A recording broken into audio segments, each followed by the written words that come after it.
大家好，这支影片带你到白宫记者会现场。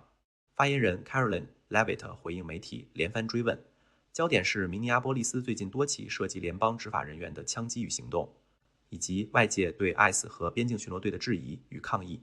他也谈到总统在社群提到可能动用叛乱法的争议、地方政府与联邦合作的问题，还有如何避免误抓美国公民。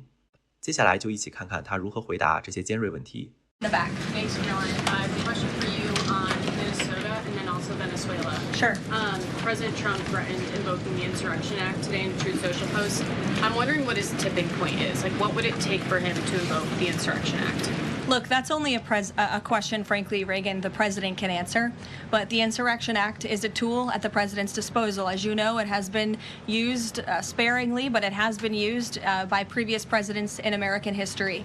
And I think the president's Truth Social post spoke very loud and clear to Democrats across this country, elected officials who are using their platforms to encourage violence against federal law enforcement officers, who are encouraging left-wing agitators to unlawfully obstruct legitimate law enforcement operations. And if you talk to any law enforcement officer, no matter what level they work at, they want to be working with their counterparts, whether that's at the federal level or the federal authorities wanting to work with their counterparts at the state and local level. And it's truly shameful that now for more than a year, you've had elected Democrat governors and mayors who have basically held their state and local law enforcement hostage and told them, you cannot cooperate with federal law enforcement. Why? They cooperated under the Biden administration. It's because these Democrats are deranged in their hatred for President Trump, and they are holding their state and local law enforcement hostage as a result.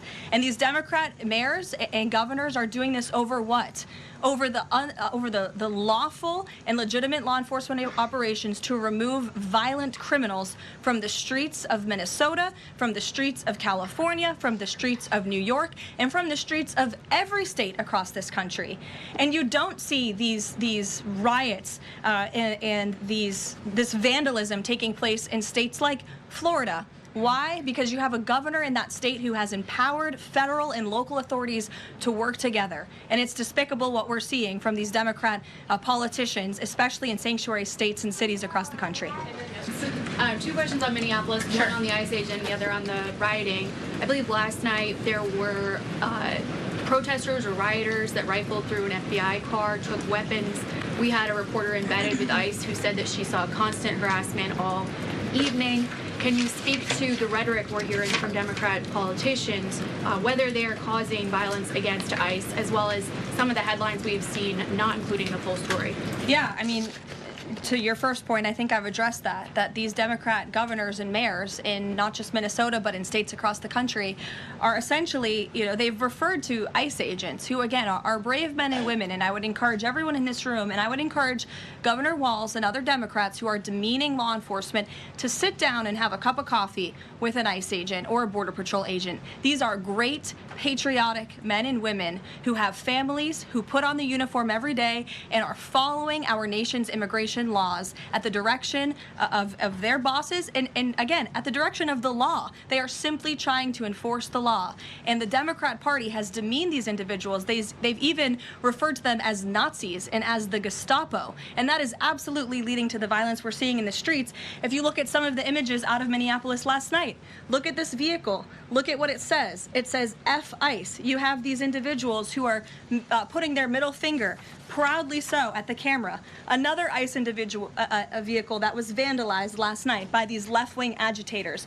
People don't do this without encouragement from people in power who make them feel like it's okay. Here's another one. And I'm pretty sure this car, you can't see it, said the best agent is a dead agent or something to that effect. This is despicable rhetoric that we're seeing, and the media is absolutely complicit in this violence, because if you look at the headline from CNN, protests erupt after federal agent shoots man in Minneapolis, that is not the story, that is not the truth. If you actually want to know the truth, you can look at what the Department of Homeland Security released, which is that this ICE agent was executing a targeted operation against a Venezuelan illegal alien who was unlawfully present in the country, who fled by car and then fled by foot. And when this ICE agent tried to detain the individual, 3 more of his comrades came rushing out of a house and started ambushing and attacking the ICE agent. They used a shovel or a broom to smash his face in. And so, yes, that agent had to use self-defense and take up his weapon to protect his own life. That is what's happening on the streets of Minneapolis. That's what's happening on the streets, unfortunately, of these Democrat-run cities and states where you have elected officials who are encouraging such violence against our brave men and women in law enforcement. Thank you, Caroline. Two questions. First, a follow-up on one of my colleagues who asked you about the president's interview with Reuters. You said that he was joking about canceling the elections, but Americans for generations have fought and died for democracy, for this democracy. Are you saying that the president finds the idea of canceling elections funny? Andrew, were you in the room? No, you weren't. I was in the room. I heard the conversation, and only someone like you would take that so seriously and pose it as a question in that way. And then second, Philip, go ahead. There have been multiple instances of American citizens being detained by ICE, and I'm wondering what the administration is asking the agency to do. What steps is the administration asking the agency to take to ensure that Americans are not wrongly arrested? Obviously, ICE is focused on detaining individuals who are unlawfully present in the country. And there have been hundreds of thousands of illegal aliens who have been arrested and detained and deported from this country by ICE over the course of the last year. And that's their intention, and that is their goal.